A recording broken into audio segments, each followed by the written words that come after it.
Hey, good morning. Hi, my name's Elle Cameron. I am located in Laramie, Wyoming. Today is something called Workers' Justice Tuesday, which I started about 6 weeks ago to talk more about workers' justice, social justice, and restorative justice within the workplace. And if you look at some of my previous lives and my previous information that I've shared, you know that the justice system in the United States, it does not support workers' justice. And so what else can we do for the worker, especially in the climate that we have right now? So today is Tuesday, November 11th, 2025. So wherever you're at, set your alarm for 11:11 and just be open to whatever happens. So today, though, we're here to explore three harmful workplace dynamics: gaslighting, projection, and bullying, and to practice ways of responding that restore dignity and accountability. So there are always ground rules when we have these kinds of conversations and discussions or circle groups. So we have to have acceptance of each other, listening without interruption. So we might have a talking stick or a talking shoe. Confidentiality, anything that is shared within the group stays within the group, and that's really important as we talk about things like gossiping and backstabbing. That's for another episode. So confidentiality and centering experiences rather than debate, right? This is my experience, this is my evidence, rather than argument. So what are they? What is gaslighting? What is projection? What is bullying in the workplace and psychological projection? And I want to be really clear here. So I do have 2 master's degrees, both in organizational leadership and organizational change philosophy. I am not a psychologist, all right? So I am not here to diagnose anyone. That is not my role at all. I'm not here to do the psychological part. But I do want to make sure that we understand when we talk about gaslighting, projection, and workplace bullying, what we're talking about. So let's begin with gaslighting. Gaslighting is a form of psychological manipulation where a person makes someone else doubt their own sanity, memories, or perceptions of reality. This can be done through persistent lying, withholding information, or trivializing the victim's feelings to gain power and control over them. The goal is to erode the victim's self-trust, leaving them confused and more dependent on the manipulator. So the way it works is by distorting reality. The manipulator denies events that happened or makes up stories to make the victim question their memory. And withholding and trivializing, they may deny hearing something you said or claim you are being overly sensitive or crazy. Shifting blame, they might accuse you of being paranoid or having a bad memory to deflect from their own actions. And isolating the victim, the manipulator may isolate the person from friends and family by suggesting those people also think something is wrong with the victim. The effects of gaslighting: erosion of self-worth. The victim's confidence in their own judgment, beliefs, and abilities is undermined. There's increased dependency. The victim may become more reliant on the manipulator for their sense of reality. Confusion and anxiety. The constant questioning of their own mind can lead to exhaustion. The constant questioning of their own mind can lead to exhaustion, confusion, and a feeling of being on the edge. Therefore, the term walking on eggshells. If you haven't seen that book or read that book, Walking on Eggshells, it gives you a starting point to understand this. And then staying in the relationship. A long-term effect can be the victim's increased likelihood to remain in an abusive situation because they can no longer trust their own judgment. And of course, it comes from, for those of you that don't know, from the 1938 play Gaslight, where the husband manipulates his wife into believing she is going insane by subtly making changes in their home, such as dimming the gas-powered lights, and then denying that the changes occurred when she points them out. So if you're in a personal relationship like that, I feel for you. I have been in that relationship. However, today I'm talking specifically about workplace relationships that include gaslighting and how detrimental that is to the workforce. So when we talk about things like gaslighting, which is really just a manipulation tactic where someone makes another doubt their own perception. I want to provide some real world examples of that. So I'm going to provide 2 real world examples of workplace gaslighting, and then I'm going to kind of show different ways or talk about different ways to handle that, with the caveat that if you're dealing with someone who's gaslighting you, they have more serious problems, and you are not, like, you have to acknowledge that you are not going to be able to help them or heal them or fix them. Like, that, as the person being gaslighted, is not your responsibility to fix them. It's only to protect yourself.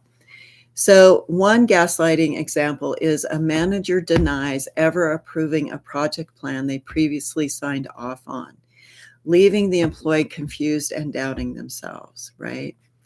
So it looks like, I never approved, like the manager says, I never approved that project plan. You're wrong. I didn't do that. And the employee says, but I have the signed document right here. You're misremembering. And the manager says, you're imagining things. I don't recall signing anything. That's when you have to look inside yourself. If you can't leave, like if it's a meeting room and you cannot leave, then that's where you just go to the okay, until they get done, and try not to let their words affect you. So it's really just shutting them off because you can't walk out of the meeting, and you just go to Okay, and in that, then remember to document that. On this day, so-and-so said this about this, and I can provide evidence that shows that that's not accurate. Recording them doing that is also a way to be able to play it back to HR or even play it back to them to say, yes, you did act that way. Yes, you did say that. All right. So again, the documentation anchor. I understand there's confusion. Here's the signed approval form from last week. Let's review it together. Let's hope that works, right? So the manager says, you're imagining things. I don't recall signing anything. And then you say calmly, I understand there's confusion. Here's the signed approval form. So provide the evidence. Can we review it together? Let's review it together. The manager's going to be like, yeah, I got caught. I got caught in a lie.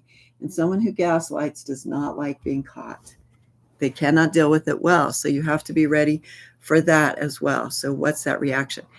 If the manager has done any kind of implicit bias, internal bias training, any kind of self-reflective training at all, they may take a moment to be self-reflective. They may take a moment. I would doubt that they're going to say, I'm wrong, but they may take a minute to say, oh, yeah, okay. Even that is a win. All right. So center facts. Reduce your self-doubt by having your evidence in front of you, and shift the conversation to evidence rather than to arguing or like trying to help them or trying to be right? Just move on. So if you center on the evidence, it's going to be better. I'd like us to focus. So the employee says something like, I'd like us to focus on the plan itself rather than questioning my memory. I'd like to focus on the evidence rather than questioning my memory. Can we discuss next steps and why this works? It redirects away from manipulation and back to work. So my concern is with that, I'd rather focus on the plan itself. That's probably where the sentence should stop. Because when you say, rather than questioning my memory, that's just going to feed them. That's just going to feed their narrative. And they're going to be like, I'm not questioning your narrative. And they're going to lose the fact that you, as the employee, said, can we discuss next steps? So focus on the evidence. I'd rather focus on the evidence. Can we focus on the evidence? Let's focus on the document that we have here that you signed on da-da-da-da date, and here's your signature and your initials. Can we focus on that at the moment, please? All right. That redirects back from manipulation back to the work. And again, like trying to stay calm, which is really hard to do when you're being attacked. And it's really hard for your tone not to go up and to shake a little bit, which then can be perceived by someone who's gaslighting you as weak. right? I'm shaking. My voice is shaking a little bit. My tone has gone up because I'm in this confrontational situation that I really want it to go well. And I'm really trying here as the employee. Um, and then, and so you've got to be in your own self, have done the work as best you can to stay calm, right? To stay calm, to say clearly, I'd like to stay focused on the plan. I'd like to stay focused on the evidence. I'd like to stay focused on what's next. What are the next steps? And I'm talking specifically in work situations where you can't just walk out the door and say, later, dude, I'm okay with not talking to you ever again. It's those situations where you're going to get up again tomorrow morning and this anxiety carries with you. And we want to alleviate that anxiety. We want to create workplaces that are fair, where people feel safe to be heard, where they are safe to be heard.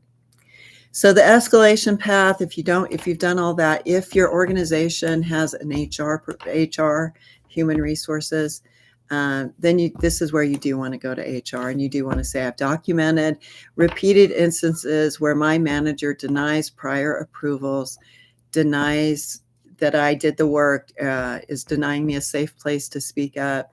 And here are my records. Here are my documentation. If you don't have that HR, then still document that information for your own sanity's sake, and maybe for an exit interview as you go look for other work somewhere else. Hopefully an environment that's conducive to workplace understanding, collaboration, and dignity.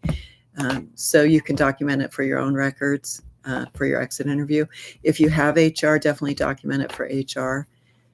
I have my own thoughts on that, but that's why I'm here today, is to help increase that dialogue within our organizations, so that for organizations that don't have a really solid HR, there's still justice for workers. All right, the second scenario for gaslighting is a colleague dismisses legitimate concerns as overreacting or too sensitive, making the target question their reality. Okay. I'm having the manager is denying that I provided him this document, but yet he signed it and initialed it on this date. And then I go to talk to my colleague about it, and my colleague, and I want to be careful because it's not gaslighting, right? Or it's not gossiping. But my colleague dismisses that legitimate concern as overreact. Oh, you're overreacting. Oh, you're too sensitive. I cannot tell you the number of times I've heard I'm too sensitive. Am I? Or am I perceptive? Do I have a really good understanding of human beings and human nature? I don't think I'm too sensitive. Nor are you. If someone is gaslighting you, saying you're too sensitive, or you're crazy, or you're just overreacting. All right. That makes the target question their reality. So let me go to this one. All right. So your colleague A and colleague B say, you're overreacting. It's not a big deal. And then you hear, you're too sensitive. No one else sees a problem. All right. So then the targeted employee who's hearing this feels isolated and questions their reality, questions their intuition, questions their perceptions. All right. So healthy response options. Employee, I hear that you think this is minor. For me, it impacts my ability to do the work. Can we look at this specific issue? All right. So someone's saying you're overreacting. I hear that you think it's minor. For me, it impacts my ability to do my work. Can we look at this specific issue? Why it works. It validates the self-perception and reframes the concern as work-related. Seeking allies. Employee to trusted peer. I raised a concern and was told I'm overreacting. My cat just laid down on my mouse. And now he's fighting me for it. Stop. I apologize for this delay from my cat. All right. You're overreacting. It's not a big deal. All right. So then you're going to say, I hear that this isn't a concern for you. I hear that this isn't a concern for you, but it is for me. I hear that this isn't impacting you, but it is impacting me. Can we talk about it a little bit more? Employee to a trusted peer. I raised a concern and was told I'm overreacting. Can you help me assess if this is valid? Do you think I'm overreacting? Does this sound to you like an overreaction? And then you've got to be able to hear. Here's what I want to share with you. Here's what I feel comfortable sharing. Build external validation and break isolation, right? I'm not the only one who's feeling this way. I'm not the only one that's experiencing this. Other people are experiencing this as well. Therefore, my perception, my intuition, my experience of this is valid. And it's valid even without anyone else being, validating it. Your perception, your intuition, it's valid just because you have it. You don't need external people to tell you that your intuition and your perception is valid. Trust yourself. Trust yourself. I know that's hard to do if you've been gaslighted, but begin there. All right. And then formalizing the concern. So if you're in a meeting group, say something like, I'd like this concern noted in the minutes so we can track whether it recurs. What's really great now, if you're in a virtual meeting and you're through Zoom, so you've got Zoom AI, and of course you can record the meeting. Whether or not you'll have access to those two things is a different story. But if it's a formal meeting where you're using Zoom and it has AI summary or video recording, I think you can do it yourself. If not, make sure you're taking your own notes. If it's a more of a formal meeting, say you're in an office space and you're going into a conference room, if there's nobody in there taking minutes, I don't have my water with me. If there's nobody in there taking minutes, then again, document it yourself. Make sure that you have that documentation. If it is a formal meeting, say something then to the effect that I'd like this concern noted in the minutes so we can track whether it recurs. And then you have an official minute taker taking those minutes, taking those notes. You can look at the minute notes for the next meeting, make sure that that's in there, and then be ready to document. Let's see. And then the last one, I hope those were helpful, is projection. Projection is, that was gaslighting. Oh, okay, that was gaslighting. Now we're moving on for projection. All right. So those were the two examples of gaslighting. One is a manager who denies that you did the work. Two is a colleague or someone else, anyone else within your organization saying, she's crazy, she's just crazy, she's sensitive, she's too sensitive, she did, nah. Yeah, I'm not. I appreciate your concern for me. None of those things are true. There's a situation here that needs to be handled because it's unacceptable. It is inappropriate. Documentation is the antidote to gaslighting. If you can record them and show it back to them, if you have evidence of that, anything that you can present, evidence that you can see to present to the gaslighter will help the situation.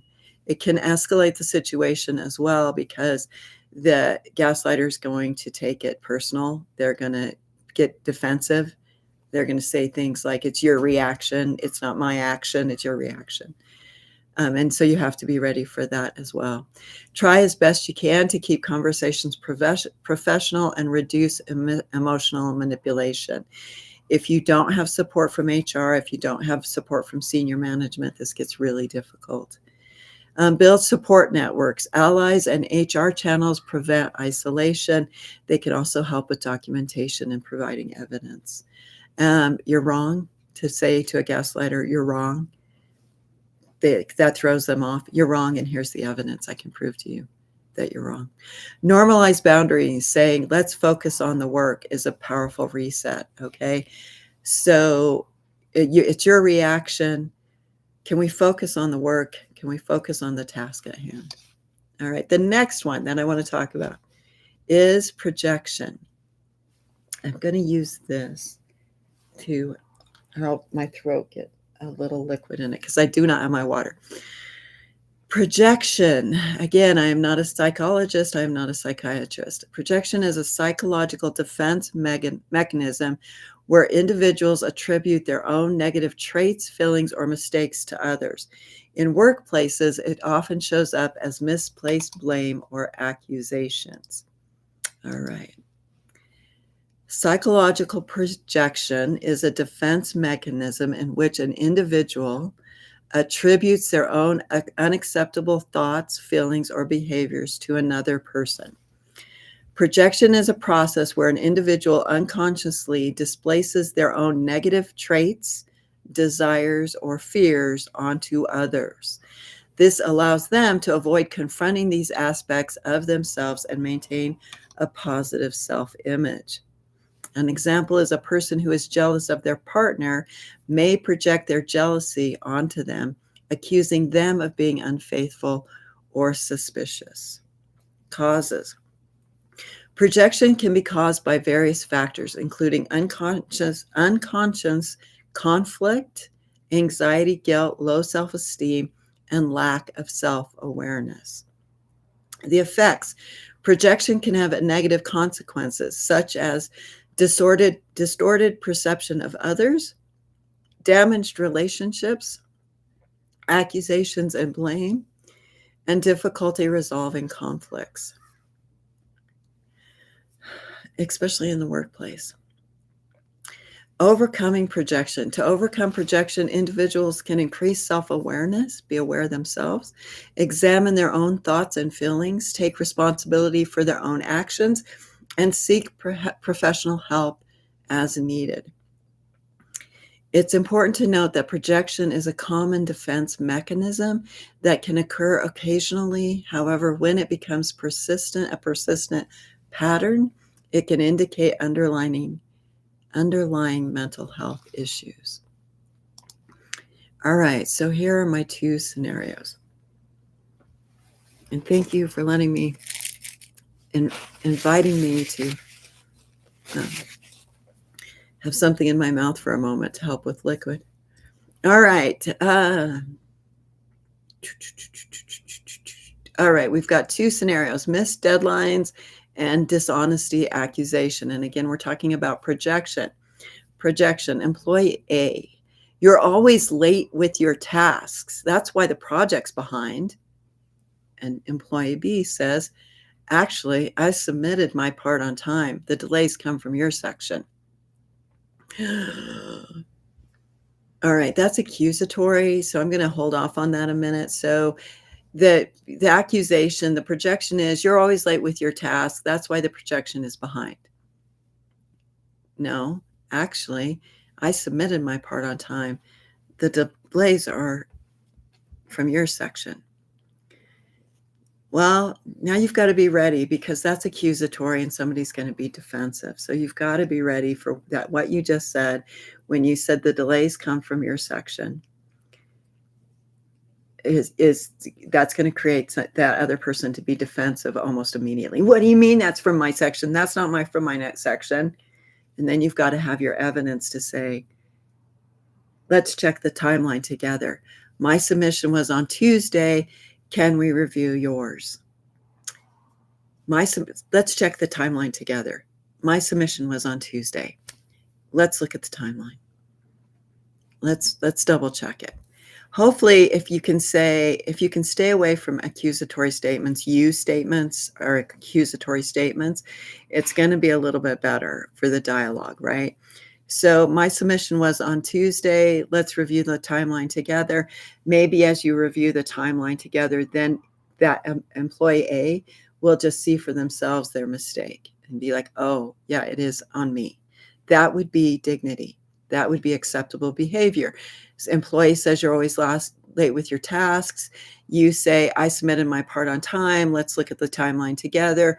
You look at the timeline together, and sure enough, the employee A says, wow, it did fall to me. Let me catch this up. The ball is in my court. That's dignity in the workplace. That's acceptable behavior. To say, to continue to blame the other person is for your mistake. That's projection, and just don't do it. It's wrong. Look at yourself, change your own behavior, change your action. All right. Employee B says, so you review it. I'd like to focus on solutions rather than blame. Are we able to move forward? I don't want to focus on blame. I'm here to live in the solution, not the problem. So I'd rather focus on the solution rather than blame. And how can we move forward? All right. What's the dishonesty accusation? Again, projection. You're not being honest about the budget numbers. You're not being honest about the budget numbers. I've shared the full report transparently. Can you clarify what feels unclear? All right. Now, why are they saying that I'm being dishonest? Like, first off, you're accusing me of something that is really hurtful and about budget numbers, which are fiscal, which are very detrimental. So to be confronted with that, my heart's going to be racing, right? You're not being honest about the budget numbers. You're attacking my character about something that is really important, which is the budget numbers. So my heart's going to be racing. It's going to be hard to just, my voice is going to go up. It's going to be hard to remain calm in that kind of situation with that kind of accusation. So to come back with something like, I shared the full report transparently. You have it in front of you. It is transparent. What is feeling unclear? And please do not talk to me in an unacceptable manner that is not respectful, responsible, relatable. All right. So then clarification. All right. So maybe they go on with something. You have to stay focused. Can you point to the specific section that concerns you? Let's walk it through together. And again, my heart's going to be racing. I'm going to have a hard time just remaining calm, but I'm going to do my best, right? And then finally, redirect to accountability. Transparency matters. If there's a gap, let's both commit to clear reporting. All right. And again, you want to document this. Again, you want to record this in any way. If it's through a Zoom call and you can record it, great. If it's person to person, your heart's racing as soon as you get done, go get your phone and record yourself saying, I just had a conversation with da-da-da-da-da. They accused me of da-da-da-da-da. I showed them the evidence. Here it is, A, B, C. I'm recording this on this date so that I have evidence to present as this recurs, or if this recurs, or as this becomes a pattern, so that then we can address the pattern. Transparency matters. If there's a gap, let's both commit to clear up reporting. All right, I have a third scenario on projection in the workplace. Again, if you are experiencing projection in your personal life, I feel for you. I want to stay focused, though, on what happens in the workplace. And in the workplace, it's not an easy situation to just walk away and say, I'm not going to deal with this because you're crazy, cannot be allowed in my peace sphere, right? Like, you're crazy is going to stay over there and my peace is going to stay over here. All right. Number 3, reliability question. You're unreliable. I can't count on you. You're unreliable. Yeah, I can't count on you. Again, that's a very accusatory statement. I'm going to be defensive right away. It's just human nature. If you're not defensive, you're a saint, because those are accusatory things, right? They're hurtful things. So employee B says, I've met my commitments consistently. Can we look at the record of deliverables? And that's always good, right? So a record, so that's in a performance plan or not necessarily an improvement plan, but performance goals, right? So within performance goals, you have deliverables. We're going to do this, this, this, and this by this, this, this, and this. And this is the input that we're going to have. And this is the outcomes that we're going to have, right? That's perfectly reasonable. So that if you're accused of being unreliable, I can't count on you. You can go back and say, no, let's look at those deliverables. Let's look at the evidence that we have. And then you go and you look, right? Here's the last 3 projects I completed on time. Let's discuss what reliability means for this team. Let's discuss what reliability is. and have some evidence then to support it. And then team-oriented reframe, again, more social justice. Reliability is a shared responsibility. How can we support each other better? And in all of these scenarios, you have to be prepared for the other person to be defensive. They're not necessarily going to be cool Joe to go, can you tell me more about why you feel that way? Can you tell me more about why you said that? So I just said, I don't have any confidence in your ability to manage this organization moving forward. Can you tell me more about why you feel that way? I don't feel safe in this environment right now. In order to feel safe, I'm going to need some accountability on your end. And what that accountability looks like on your end is you holding space, safe space, for me to say what I need to say, whether my heart is racing, whether my tone goes up, see, whether there's some sort of thing happening. Your job then is to provide a safe space. And a lot of times what that means is just being quiet and not saying anything for 60 seconds if it's needed. You can go 2 minutes if you need to. If it goes longer than that, then you can simply say, I can see that you're still not feeling safe. I'd like to come back together again on Wednesday, to talk about this some more, to see if we can really understand and come to some sort of spot where you have a safe space. I realized that what I was doing was projecting my own insecurities, my own anger, my own inabilities onto you. And I want to address that with you. So this is not a safe time. Let's do it again on Tuesday. If you're available on Tuesday at 2:00, let's come back specifically to talk and provide a safe space for you, which again means that you just sit there and you're quiet and no judgment. And maybe you do the, mm-hmm, mm-hmm, mm-hmm, okay, mm-hmm, okay. And you just listen till they said everything they say. And then you still don't react. And then you say, I see that this has been a situation that's caused some conflict and some anxiety. I understand that. I want to make sure that it gets addressed and it does not recur. So let's meet again in a few days and let's talk through the plan of how to move forward. It's when we try to solve those kind of high conflict situations in that moment that it's just about impossible, right? But there's someone who needs to take accountability to say, I do want to have those conversations. I do want to create a safe space for us. I do want to create a workplace that has dignity, that holds dignity in space for everyone to feel safe. That takes time. And so you have to be willing to say, we're going to meet again. We're going to discuss this. We're going to meet again in a non-confrontational way. And we can talk more about that as well. All right. Projection. We talked about that. Let's see.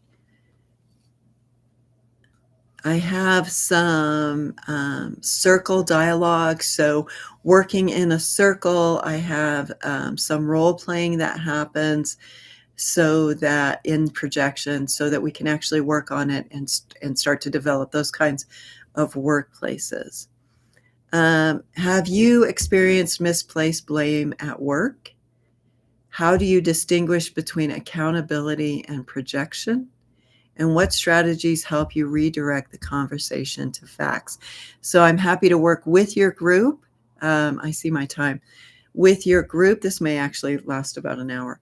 I'm happy to work with your group. My mind goes in 3 different directions on these scenarios on how to build dignity within the workplace, about how to build social justice and restorative justice.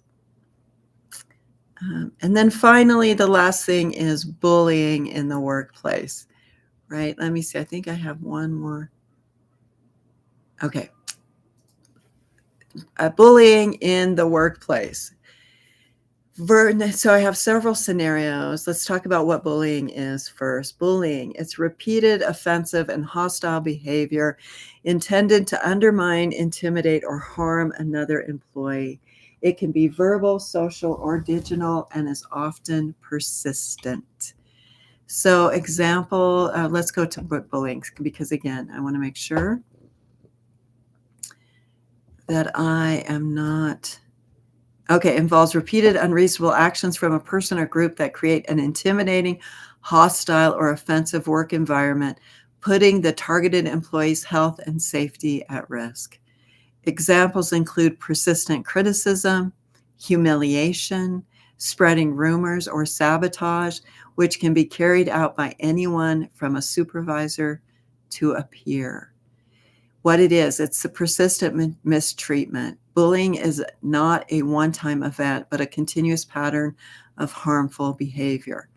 Unreasonable actions. It involves actions that are unfair and inappropriate for the workplace, such as setting impossible deadlines or giving constant and unfair criticism. Risk to health and safety. The behavior creates a risk to the health and safety of the employee or employees being targeted and can involve abuse of power.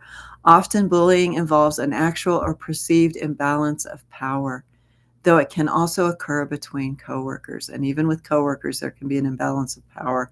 There can be favoritism. Examples of bullying behaviors: verbal abuse, yelling, insults, and constant demeaning criticism. I've also heard recently about public shaming. So that's a big one, public shaming. Humiliation, belittling someone's work, making fun of them or embarrassing them in front of others. Sabotage or interference, undermining someone's work or not giving them credit or interfering with their tasks. And social exclusion, isolating an employee from workplace activities, conversations, and opportunities. And spreading rumors, gossip, and innuendo that harms a person's reputation. And again, we'll talk about gossip in one of the future Workers' Tuesdays. Workers' Justice Tuesdays. Using threatening or intimidating behaviors. All right. So I have three. Do I have three? I have three scenarios. I also have a circle dialogue for a circle group. I'm going to go through that with this one. All right. So bullying.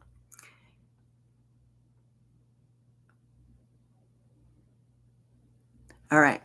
Verbal mockery. That idea is ridiculous. Do you ever think before you speak? If someone said that to me, employee feels humiliated in front of peers. Boundary setting. I'd appreciate it if feedback focused on idea, not me personally. That idea is ridiculous. Do you ever think before you speak? Heart's racing, because that was horrible, rude, ugly, mean thing to say. And now I'm defensive because who wouldn't be? I'd appreciate it if feedback focused on the idea, not me personally. Can you share what specifically doesn't work in the idea so I can improve it? And then, of course, document it. Document what just happened in any way, form, manner you can. All right. So the circle dialogue looks like this. The supervisor says, that idea is ridiculous. The employee says, I feel belittled when feedback is framed that way. A colleague says, I noticed the tone. It made me uncomfortable too. Pause. How does public ridicule affect trust and participation? All right. And then, of course, okay, we document the incidents. All right. Now, scenario number 2, social exclusion. Colleague A, we didn't think to invite you to the meeting. It wasn't important. Employee feels isolated and excluded from decision making. Healthy response. Employee, I'd like to be included in meetings that affect my work. Can we clarify expectations? And again, my feelings are hurt, right? We didn't think to invite you to the meeting. It wasn't important. Okay, my feelings are important. My feelings are hurt because it is important to my work, right? So now I'm feeling defensive. So I have to be ready for that. I have to know that. My heart might be racing. I might have trouble speaking. I'd like to be included in meetings that affect my work. Can we clarify expectations? That person that said that may have an adverse action to being confronted to having someone speak up to themselves, for saying, I'd like to be included. They may sense that as well. All right. And then, of course, documentation. I'll note this exclusion and raise it with my manager to ensure alignment. So the circle group looks something like colleague A will say, we didn't invite you. It wasn't important. The employee says, I feel excluded from decisions that affect my role. Colleague B says, I hadn't realized the impact. Let's discuss inclusion practices. And the facilitator then says, notice the harm of exclusion. What structures ensure everyone's voice is heard? What does exclusion look like in your workplace? How can teams build habits of inclusion? And what commitments can we make to prevent isolation? All right, the third one is the third scenario is digital harassment. The bullying exchange. Your work is pathetic. Everyone knows you're dragging the team down. The employee feels attacked and demoralized. Healthy response. Employee saves the message as documentation. All right, so this was via chat. This was via chat. This was via Slack. This was via something else. They wrote that in the group chat. Your work is pathetic. Everyone knows you're dragging the team down. Save the message. Then respond. This message is inappropriate. Please keep communication professional.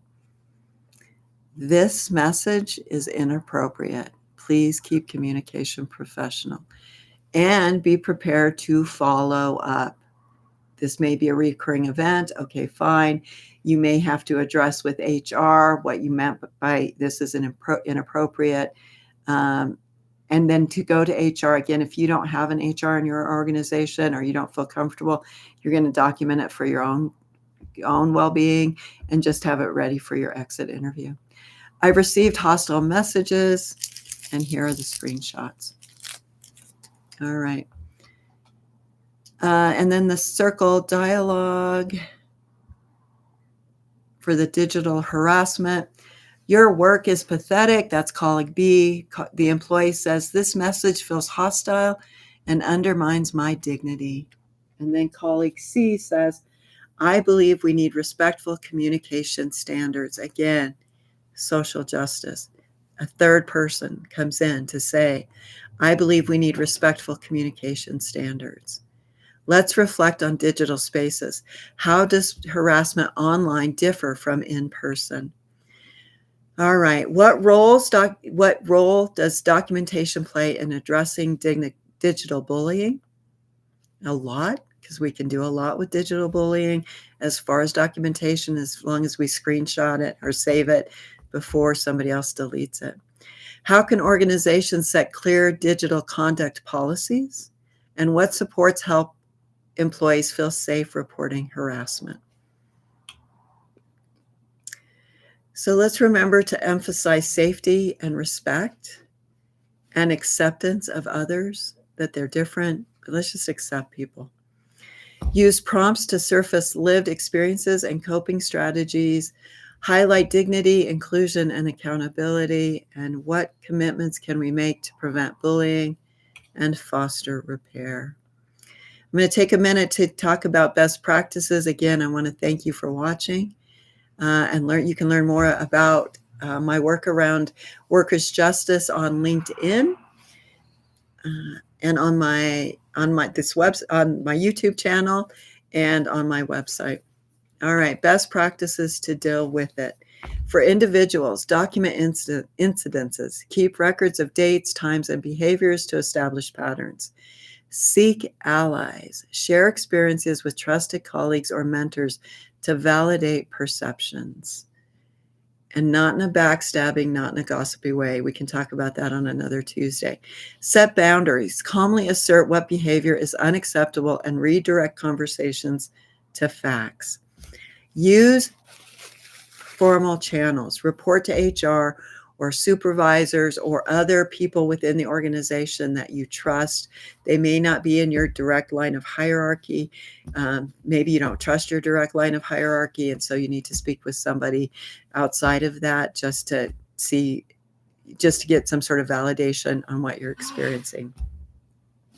And then also to have that opportunity to document with someone, the pattern is persisting, right? This pattern of bullying, this pattern of projection, this pattern of gaslighting is persisting, and really then seeking some sort of other kind of work justice. And we can talk about that on another Tuesday as well, what that looks like. Or you can invite me to your organization, and I can work one-on-one with each and every one of you to increase the dignity in your workplace and workers' justice within your workplace. All right. For leaders and organizations, this is for you. Excuse me. Create clear policies. Anti-bullying, anti-harassment policies should define gaslighting, projection, and bullying explicitly. Training and awareness, regular workshops help employees recognize subtle manipulation and empower them to respond. I'm here to help with that. Encourage reporting. Anonymous reporting systems reduce fear of retaliation. Investigate thoroughly. Take complaints seriously. Investigate promptly. Do your Six Sigma root cause analysis. All right. Investigate promptly. You just got a complaint of a supervisor mistreating a worker. You need to investigate that. You need to do a root cause analysis of that immediately. And again, I can help you with that. I can help organize the root cause analysis. We can go through the root cause analysis. It is not something that's done in 20 minutes. It is something that asks why,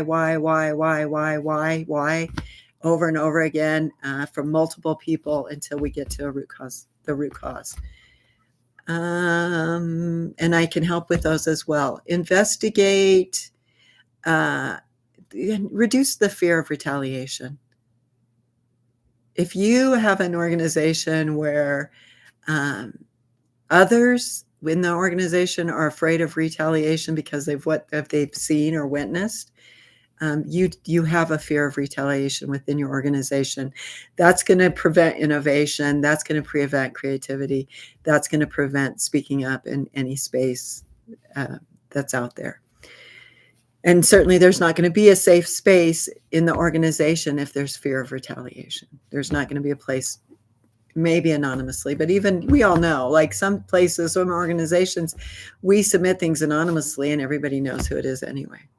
It's not anonymous. Investigate thoroughly. Take complaints. I already said that. Okay.